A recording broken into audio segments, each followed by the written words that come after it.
Alhamdulillah.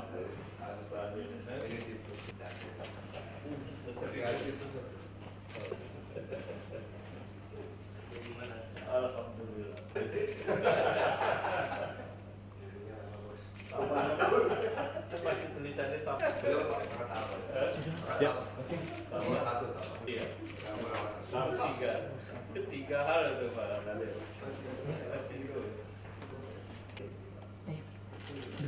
Sudah. Perhimpunan.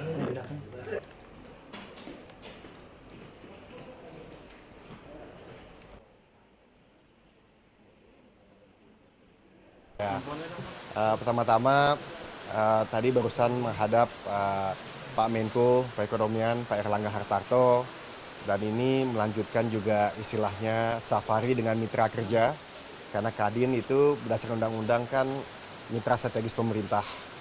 Jadi hari ini tadi bertemu dengan Pak Menteri Kominfo dan juga dengan Menteri Perekonomian yang tentu sangat banyak bersinggungan dengan Kadin.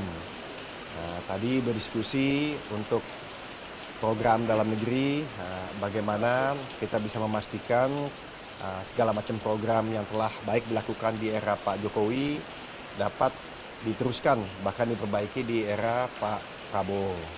Dan tentu karena pengalaman beliau sangat banyak di bidang yang sama ini, ya kita dari Kadin tentu ingin menyerap, bahkan juga mengundang beliau untuk hadir di Kadin seperti kemarin, seperti diketahui ada Pak Menteri Perdagangan, Pak Menteri Investasi, dan lain-lain.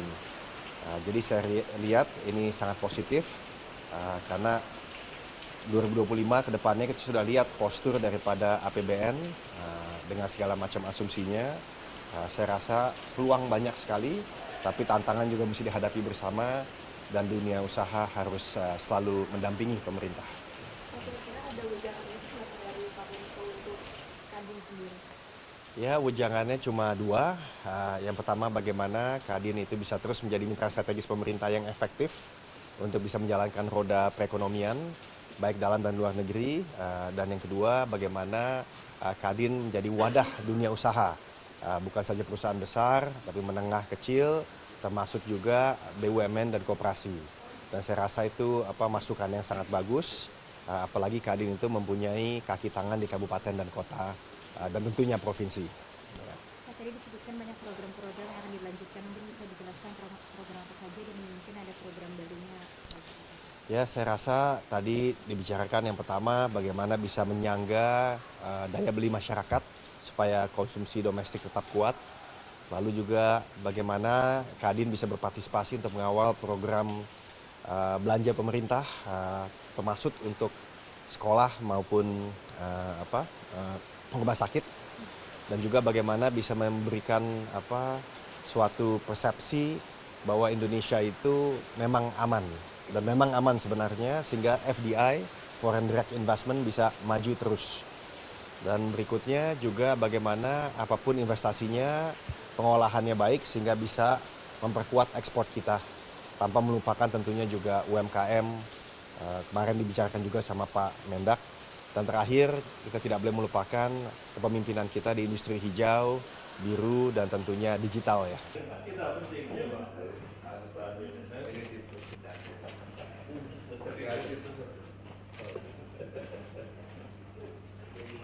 Alhamdulillah.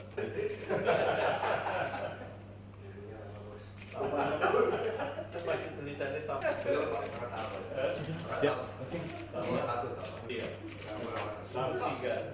Tiga hal itu Pak Nadel.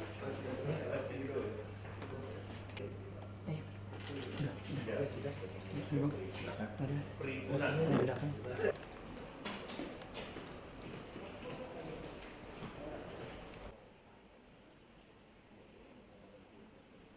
Ya, pertama-tama tadi barusan menghadap Pak Menko Perekonomian, Pak Erlangga Hartarto, dan ini melanjutkan juga istilahnya safari dengan mitra kerja, karena Kadin itu berdasarkan undang-undang kan mitra strategis pemerintah.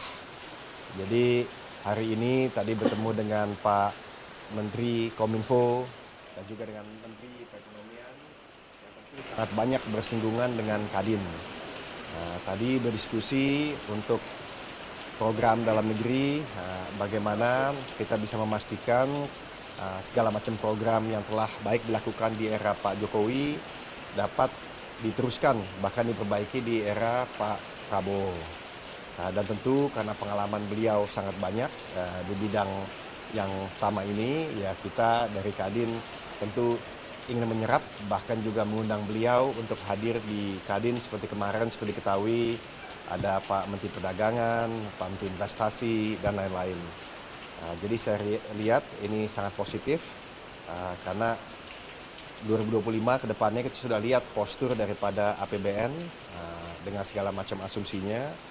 Saya rasa peluang banyak sekali, tapi tantangan juga mesti dihadapi bersama dan dunia usaha harus selalu mendampingi pemerintah. Kira-kira ada wejangan dari Pak Menko untuk Kadin sendiri? Ya, wejangannya cuma dua.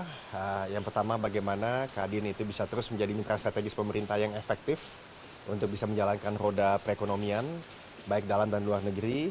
Dan yang kedua bagaimana Kadin menjadi wadah dunia usaha. Bukan saja perusahaan besar, tapi menengah kecil, termasuk juga BUMN dan koperasi. Dan saya rasa itu masukan yang sangat bagus, apalagi Kadin itu mempunyai kaki tangan di kabupaten dan kota, dan tentunya provinsi. Pak, tadi disebutkan banyak program-program yang akan dilanjutkan, mungkin bisa dijelaskan program apa saja dan mungkin ada program barunya. Ya, saya rasa tadi dibicarakan yang pertama bagaimana bisa menyangga daya beli masyarakat supaya konsumsi domestik tetap kuat. Lalu juga bagaimana Kadin bisa berpartisipasi untuk mengawal program belanja pemerintah, termasuk untuk sekolah maupun rumah sakit. Dan juga bagaimana bisa memberikan suatu persepsi bahwa Indonesia itu memang aman. Dan memang aman sebenarnya, sehingga FDI, Foreign Direct Investment, bisa maju terus. Dan berikutnya juga bagaimana apapun investasinya, pengolahannya baik sehingga bisa memperkuat ekspor kita tanpa melupakan tentunya juga UMKM. Kemarin dibicarakan juga sama Pak Mendak. Dan terakhir kita tidak boleh melupakan kepemimpinan kita di industri hijau, biru, dan tentunya digital ya.